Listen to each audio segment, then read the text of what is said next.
today we are going to study lesson called 3 Questions, which is written by Count Leo Tolstoy. The lesson is about a king who had 3 questions and was seeking answers to them.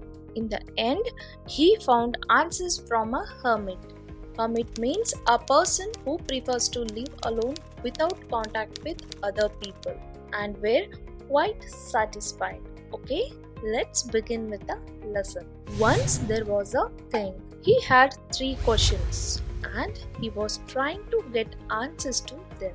He had thought he would never fail if he knew 3 things. The 3 questions that the king was seeking answers were: first one is, what is the right time to begin something? Second question is, who should a king consider the most important?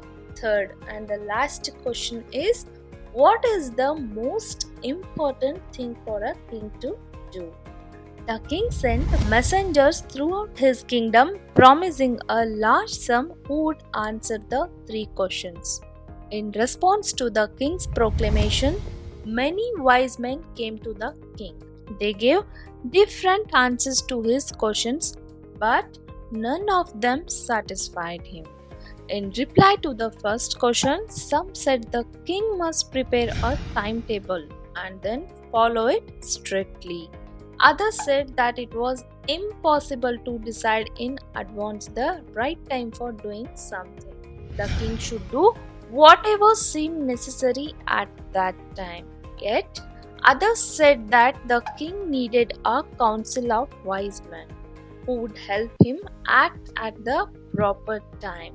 But then, others said that there were some things which could be urgent. These things could not wait for the decision of the council. In order to decide the right time for doing something, it is necessary to look into the future, and only magicians could do that. The king, therefore, would have to go to magicians. In their answers to the second question, some said that the people most necessary to the king were his counselors. Others said priests.